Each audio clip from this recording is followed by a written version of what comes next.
A civilian drone can be manipulated into a military usage or a weaponized platform with not much an effort. It can be done remotely. What I've understood is that there are different components of a drone, and the most important part of the drone is the brain, which has the core electronics that consist of autopilot, another thing called C2 link, the navigation, and the ground control. This is what you want to bring to notice for the military use, and that you're trying to say that most of these components are coming from not from India but from elsewhere, such as China. Elsewhere, and many are those who are not aligned to our security interests. The control system has to be ours. I see. I'm not so bothered if the propeller is not ours. I'm not so bothered if the airframe is not ours. These can be from anywhere, but the control system has to be ours. So what is the next step that India should do? So definitely should invest in the R&D for drones, but how and what to do if you want to add light to it, sir? India, the military, the government should look at the drone not as a full weapon system. It needs to start looking at the drone as a broken down into component level system. So when you start asking these questions and start driving component level indigenization, that is when the change will happen. This may be the new form of warfare going forward. It's a matter of how long, how far we are willing to go. But as I see it, the standoff warfare with drone as one of the main weapon system is here to stay. Drones, once seen as toys, are now frontline weapons. From battlefields in Ukraine to border intrusions in Punjab, they've become the eyes, ears, and even the striking arm of modern warfare. But here's the catch. Much of India's drone ecosystem is still assembled here, but controlled abroad. That dependency makes even civilian drones a national security risk. Joining me today is Major General Inderbalan, a Kargil war veteran and one of India's sharpest military technology minds. He has served at the highest levels of operational commands and today advises some of India's most promising drone startups, from IIT Madras incubated E-plane to Amber Wings. In this conversation, we ask why drones are no longer just gadgets but potential weapons in the hands of both state and non-state actors. Why India urgently needs indigenous core drone technology, engines, sensors, secure comms, not just the assembly lines, and what it will take to build a drone ecosystem that cannot be switched off from abroad. This isn't alarmism, it's foresight. As General Inderbalan himself says, I don't want to sound alarmist, but it is certainly a matter of concern. So let's dive in, because the future of India's skies is at stake. Without further ado, let's get started.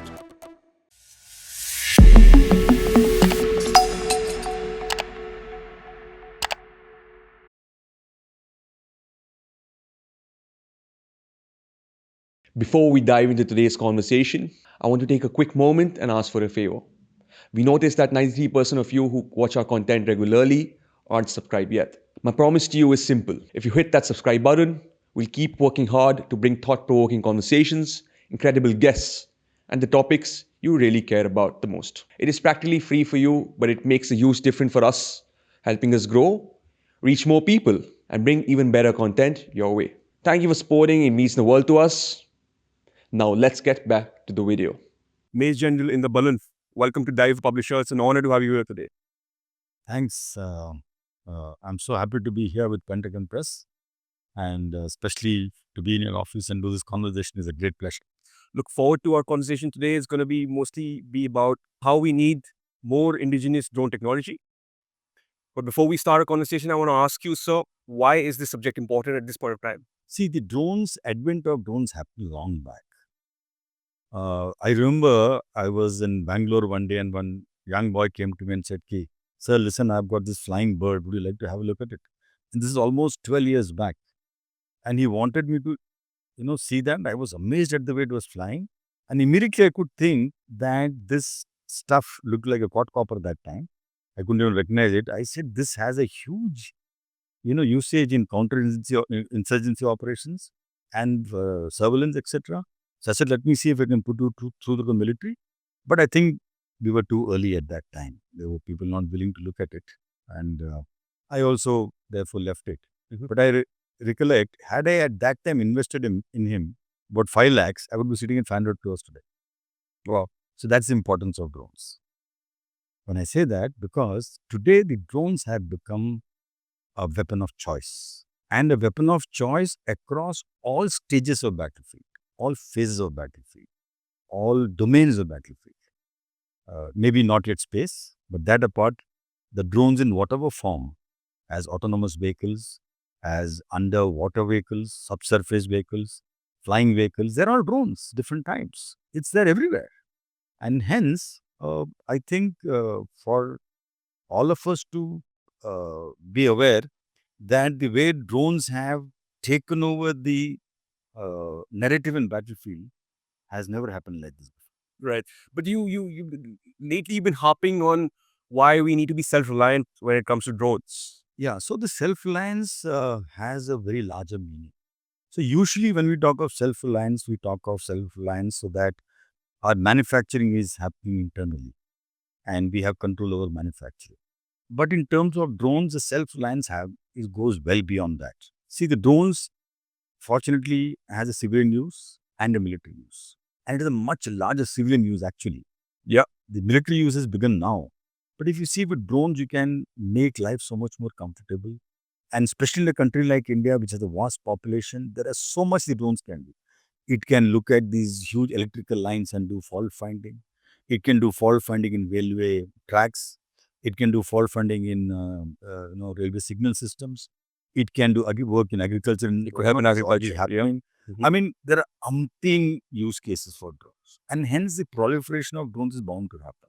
Especially the government of India permits flying taxis or courier delivery of drones. I think these are all a lot of investment is happening in this area. So I think the civilian usage of drone to me is far more than military usage. At the same time, there is a risk to drones. Why? Because simply a civilian drone can be manipulated into a military usage or a weaponized platform with not much an effort.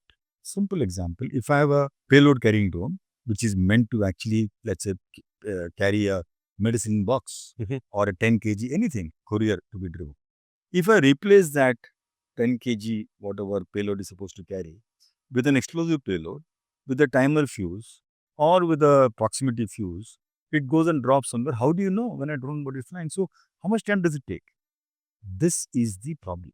Unlike any other system, the drone which can fly and can be easily converted, that makes the drone more trickier than any other system that is for civilian use. That's why you're saying that we need the technology to ourselves when we're trying to. Yeah. So, therefore, if you keep importing these drones, which are for civilian use, which was imported for for good purpose with good intent. Why we need self-reliance even in civilian drones is because ultimately the drone is slave to its electronic core systems. The electronic core systems is something that controls the drone's movement, controls the drone's flight path, it controls the drone's data, what it is conveying to the owner or to whosoever it is to convey. It also controls the navigation system. Basically, the brain of the drone. The brain and the nervous system of the drone all put together. Now, even in a civil drone, if it is there, and if we are not able to monitor it, if we are not able to have exercise control, and if it is not indigenous, what this drone is actually doing while it is performing the intended task, we cannot make out. For example, let's say there is an agricultural drone which is allowed to fly till 400 feet. And this agricultural field is very close to some defense installation. So it is flying up to 400 feet. It has a camera. All drones have a camera. How do you know what it is shooting? It may be the camera may be tilted towards the ammunition dump and shooting what is there inside while also doing the work for the agricultural area. So what do? Well, there are embargoes laid down by the government, but is it possible to monitor all this? So this is just one small example. So therefore, what I feel is that now that we have learned this, that what all use a civilian drone can be put to and what kind of internal security threat can emanate from this, it's time that we created mechanism to basically prepare ourselves to face the challenge and minimize someone damaging our nation by misusing the civilian drones. You're saying that the security is the biggest challenge when it comes to drones, and you're saying that commercial drones can also be used as a attack drone, for instance. Yeah. So this I gave an example of civilian drones usage. What all can happen if you don't have control over the system? Now let's go to the military usage. Now we heard of the ops in lessons, and the military has himself come out with now wanting to learn, adopt those lessons that they learned from there. That we need drones which are spoof proof. We need drones which are electronic environment warfare proof. We need drones which are cyber proof. Right? Why do they need that? Because obviously they have experienced it during Ops Inboard. That's why they are now wanting to do this, which is very good. I'm happy that the military is learning those lessons and wanting to now have drones which are able to handle all this. So why is it so? Because a drone which is in a battlefield environment can get jammed by an external jammer which is operating a certain band with a certain energy levels. It can also get jammed because the control system which the drone owns, which is driving the drone, is not ours, and there is some foreign agency which has created that, and that he can manipulate it to do the same thing as either jamming the drone or spoofing the drone, or even completely disabling the drone. It can be done remotely. So therefore, even in military usage, to ensure that we have operational reliability of that particular drone, to ensure that it performs the task it is given, the control system has to be ours. I'm not so bothered if the propeller is not ours. I'm not so bothered if the airframe is not ours. These can be from anywhere.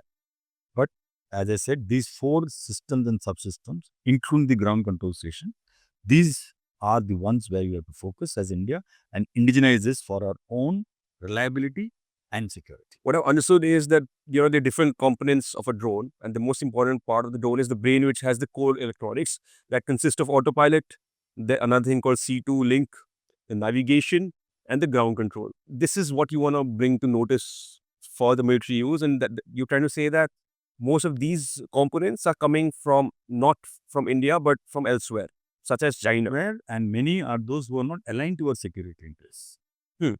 Where are we procuring most of our core electronics from at the moment? The ones which are cheapest comes from northern border, from China. Everyone knows that. We get little more expensive ones from Europe, something you can get from Israel. Even we have things from America also. But since I've been in this drone industry now for the last 2 years and I've seen the procurement channels, etc., there are many of these electronic components which are possibly seen as made in Europe or made in America or made in one of these nations. But ultimately, they are either being manufactured or the PCB is being printed in China, brought to these places, and then they are sold, not white label, but sold with their brand name to India. So even that route sometimes can be tricky. So when we talk about warfare, the nature of warfare is changing. So is the characteristic, and we see a lot of drone warfare around the world. At the moment, when we see conflicts like Russia and Ukraine, and Iran and Israel, for instance, lately, and very recently, yesterday, there was an attack. The biggest attack from Russia to Ukraine was yesterday with 78 drones. So we know for a fact that drone warfare is here to stay. And we need to keep up with the world and our technology from other countries. So what is the next step that India should do? So definitely should invest in the R&D for drones. But how and what to do if you want to highlight to itself? The good part is that there are some drone companies which are working at component level indigenization. And I think India, the military, the government should look at the drone not as a full weapon system. It needs to start looking at the drone as a broken down into a component level system and start asking questions as to which are the components we're indigenizing rather than asking what is indigenization content in a full drone. So when you start asking these questions and start driving component level indigenization, that is when the change will happen. Makes sense. So what you're trying to say is to break down drones into different components and give it, one could be the person bringing it together like a DPSU, and for the industry is broken down into different components, and that is when people will start indigenizing the technology. Yes. If you want to add light to it, sir. Yeah, sure. So I think India has mastered the ability to create system integration, system level integration. Will you say that? Yeah, I think we're doing pretty good at that, and that's how we've got we've got missiles, we've got aircrafts. All these are a lot of Indian made stuff is happening.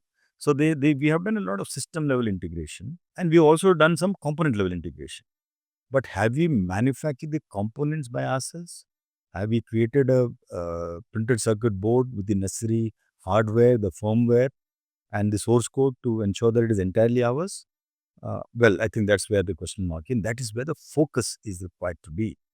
So in India, to my understanding, since I come from South, between Hyderabad, Chennai, Bangalore, Coimbatore, these 4-5 places in South, I think any kind of electronic system can be made. That capability does exist. It is just that we have not possibly reached out to the industry to make that happen. And that change is coming in. I can see the change happening. And when I talk to people from the military, when I talk to people from the government, I think they have understood, they have realized the need for making this happen. We have the capability, but if you start the R&D now, we require deep, what is called as patient capital that comes in for a startup to take a initiative, to risk an initiative to develop this kind of technology. And we have to have patience. We need 2 to 3 years even for the first flight controller to come up. There are companies who are already kind of put together a navigation system. There are some companies who are working also on a C2 link, but these are all going to take time in a manner that the basic module for it to become ours, we are not yet there. That requires deep tech research. That requires fundamental research. So that is where I think India is currently not at par with the world to reach that level. And unless we do that, unless that component level indigenization happens, we will still be lagging at 70-80% indigenization after all the effort. Is it? So you're absolutely right that one thing that India lacks is effort in research and development, because it also takes a lot of time. There's a period of about at least 10 to 15 years where even if you reverse engineer, it takes 15 years to bring that product. Having said that, sir, what are your thoughts on getting technology from outside?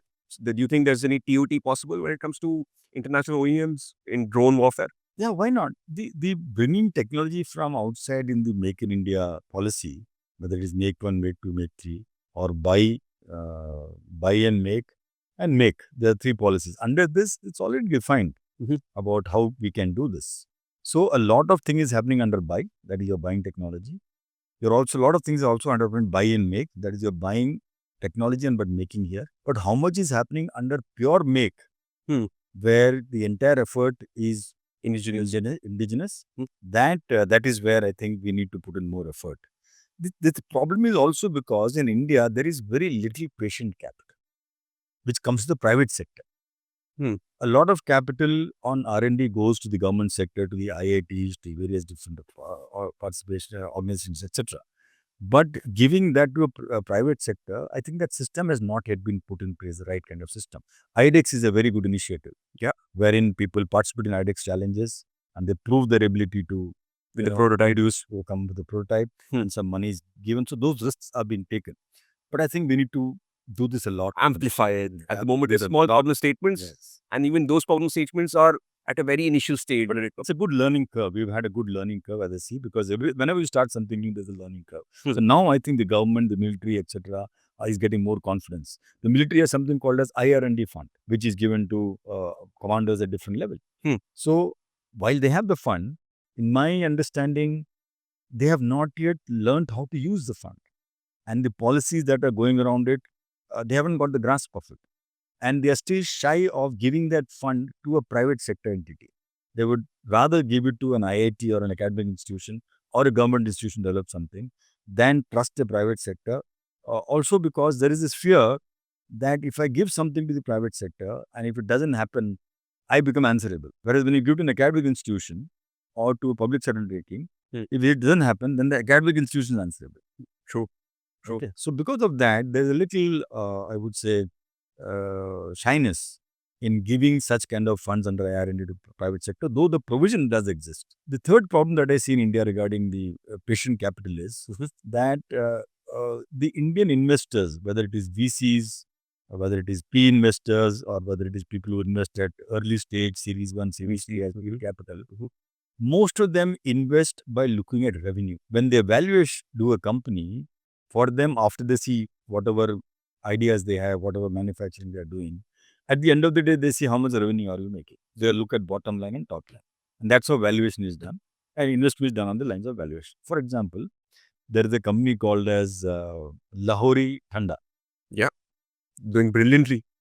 So you said it. You know how much investment they have raised? In 3 years, they have become a 200 crore company. What have they got?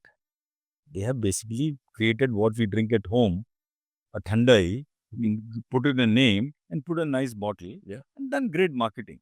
I'm not undermining the company's effort or whatever. The good pricing as well. Good placement, good pricing, perfect. No, because they could show revenue And therefore, more money come in. More money drives more revenue, and more money came in. They become 200 crores. Now imagine someone like Shivam, who's interested in developing a technology. If he goes to an investor in India and says, listen, this is what I'm developing, but my first piece will be out after 5 years. Why will an investor put his money in? I mean, no investor would ever put it.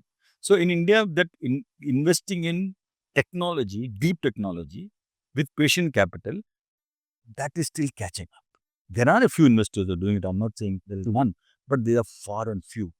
And even those, they don't have the right people with them to understand which technology to invest. So you very well mentioned iDEX. Do you think iDEX it could be a platform that solves the problem that you mentioned about coal electronics? Do you think it has the potential of doing that? No, iDEX alone cannot solve the problem. It can support the problem. So solving the problem, supporting are two different things. Agreed. There's a limit to which how much government can do, right? And iDEX is totally government driven. It's a good thing. Yes, we need to bring in more systems into iDEX to be able to understand how to develop deep technology. Currently, I don't think iDEX is doing so much developing deep technology or fundamental research. We are more into innovative development of products. There's a huge difference between developing an innovative product, developing an innovation, or taking some product from TRL 3 to TRL 7 to doing deep research to do the kind of stuff that I am asking we need to do to be able to do component level indigenization. Now, for that, somebody should write that problem statement, and thereafter someone should be able to take the challenge to solve that problem statement. So, it's a good start, as I said, and with this learning curve, with the right kind of people coming to manage the iDEX, and the right kind of money comes in, and we are willing to take the risk, and we are willing to have the patient capital wait for 3 to 4 to 5 years for that technology to develop and drive it properly, I think it's possible. What another problem I've understood is while reading a little about drone is that more often than not, the defense sector for drones don't have enough buyers. They only one buyer, that is the ministry and the armed forces, right? So what is important there is that we could create or co-create drones which are dual use. What are your thoughts on the dual usage of drones? Because at the end of the day, if you want to sustain as a drone company, you must have dual usage for it, not just for the defense industry. Very true. I would strongly advise that because already India, I think, has more than 600 drone companies. Now, how the 600 drone companies will survive and sell to the same defense organization, I'm not too sure. And in the military will use the drones either during warfare or possibly create an inventory. Now with Op Sindoor, obviously they have the military would have realized that it needs different types of military, from a nano drone to a large size drone as well. So different increase will happen, and these emergency procurements, I think a lot of orders have been given. But at the end of the day, it's a finite number, and it's not a very large number.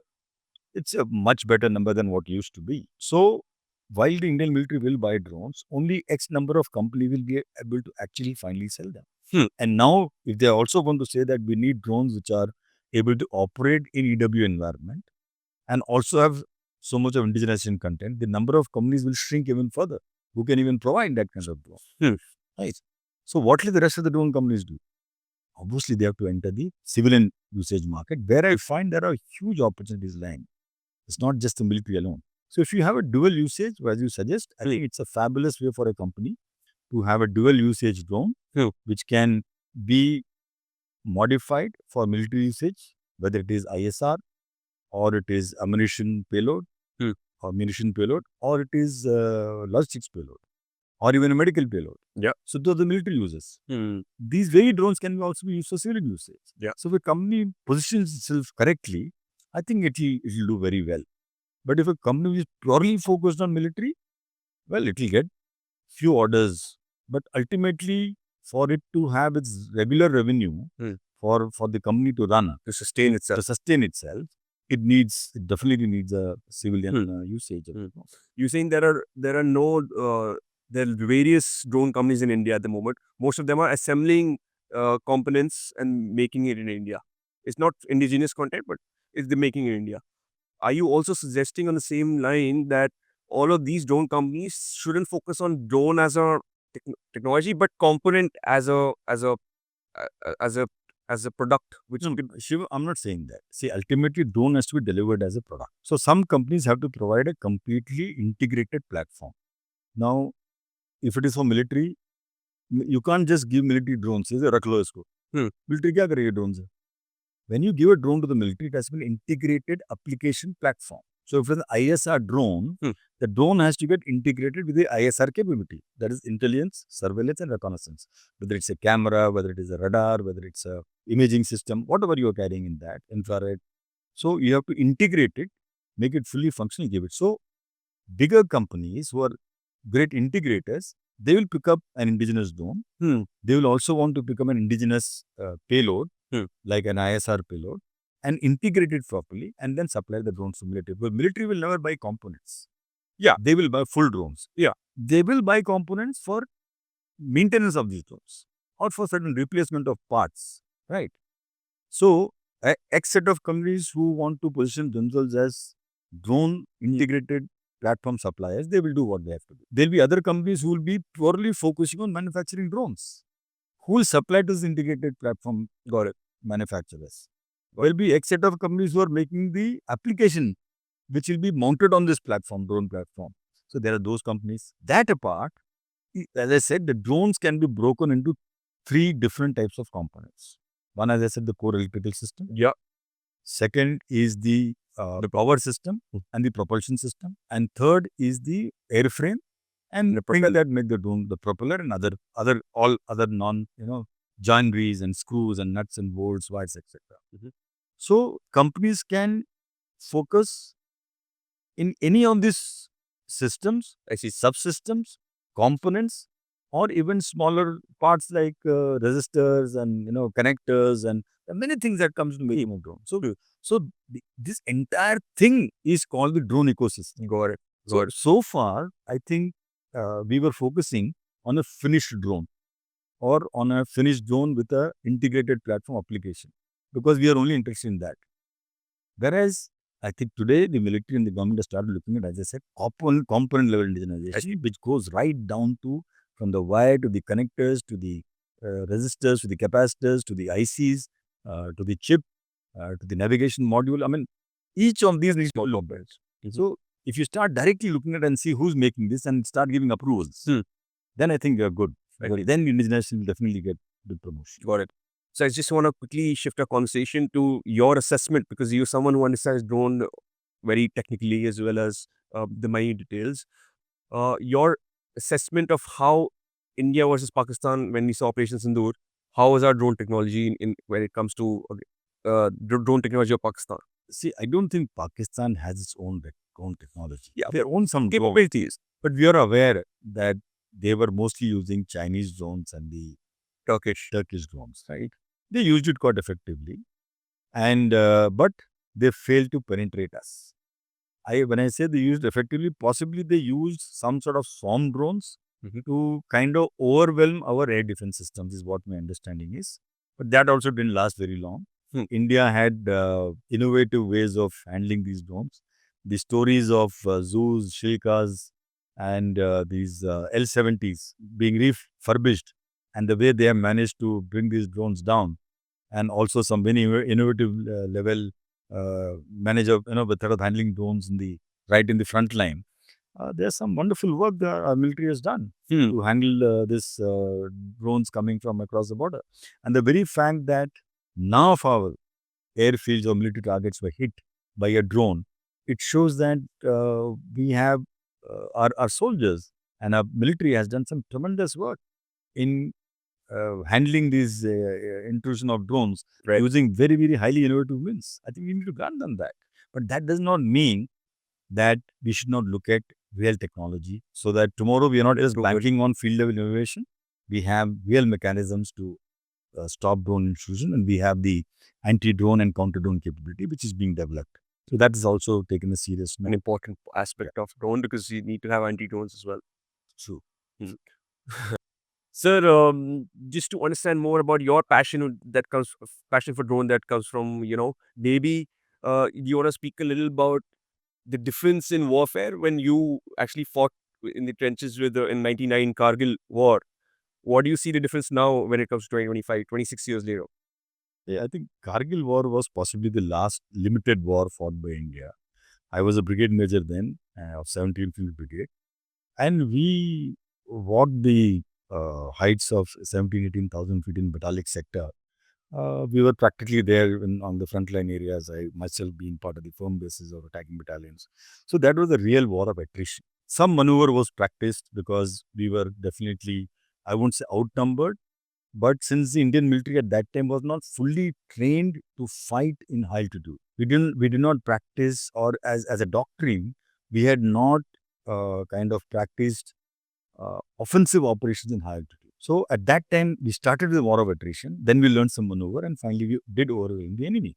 We lost about 500 soldiers and all. But there it was a non-tech war.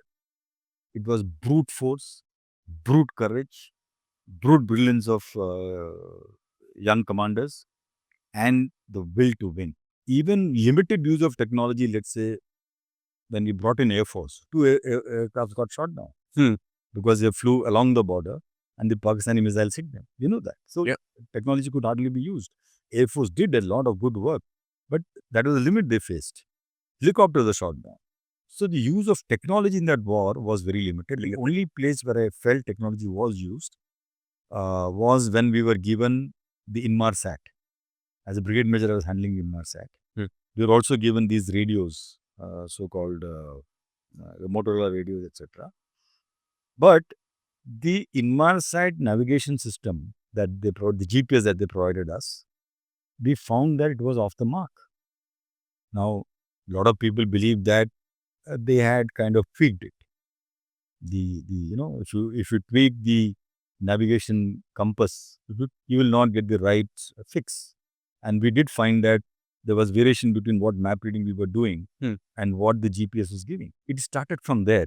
So the requirement of India having its own GPS equivalent, like Navik, that's what India is working on today, it started from Kargil War. So that was the first exposure to technology where we realized the importance of having our own technology. Today we've come a long way. Changed upside down. The war was, it's a standoff war.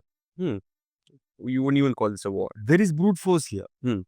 There is boots on ground here. It's a standoff war. This may be the new form of warfare going forward. Whether we will push boots on ground to actually capture ground and hold it and go deep inside an enemy territory and hold that ground, it's a matter of how long, how far we are willing to go. But as I see it, the standoff warfare with drone as one of the main weapon system is here to stay. Brilliant, sir. This has been a very insightful conversation when it comes to drone. I think I've learned a bit more about drones while speaking to you today. Just to end our conversation, if there was one piece of advice you could give to the drone ecosystem that includes the ministry, the services, and the startups as well as the industry, what advice would you give them, sir, if you could? I have spoken a lot about indigenization. There is also a need for the DGCA to now come up with the right technology. They have something called as Skynet, and they have there is this Drone Rule 21, which governs civilian use of drones. The Skynet and civilian use of drones were made, I think, in 2021 or 22, when drones started coming in a big way, for a drone usage which was envisaged then. And at that time, drones were never thought of as a threat internally. Whereas having seen what happened in the Russian bombers hit by Ukrainian drones, and what Israelis did with drones to Iran, neutralize Iran, this thing, it shows that there is a huge potential for civilian drones to be misused by inimical forces.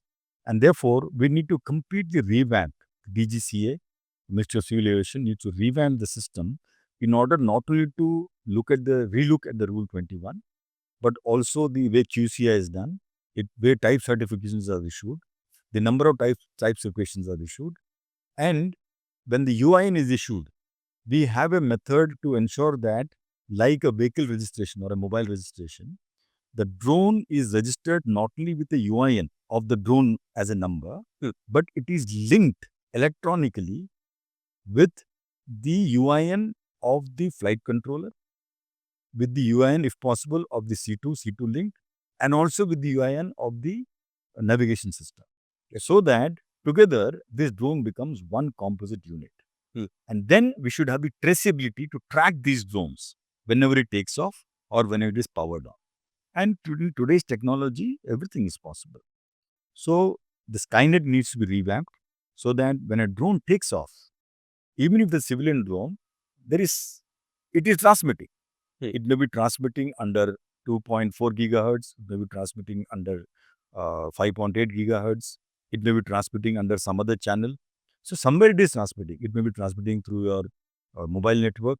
So moment a drone is transmitting, it should be figured somewhere in the Skynet library. And when you find that the drone is either crossing the 400 feet laid down mark or it is deviating away from the laid down purpose, it must get red flag. I see. If this system is put in place, I think we'll be in a much safer world. So basically, you got to be more vigilant when it comes to commercial drones, Yes. as well as for your national security. Electronic vigilance. And for that, we have to put huge systems in place. See, you have a mobile. The mobile has a SIM number. The mobile also has your IEIN number. Yeah. Why these numbers are there? So that the mobiles can be traced for any misuse anywhere. Today, drones have been given a UIN number. But that UIN number is meant for the drone as a whole. The rule says, DGCA Rule 21 says that there will be a flight controller which will be given a serial number by the manufacturer and telemetry which will be given a serial number and they'll be linked to this. It just says that. Is there a way to ensure it? To electronically link it and check if it is there? And if somebody replaces the flight controller and uses it somewhere else, can we capture it?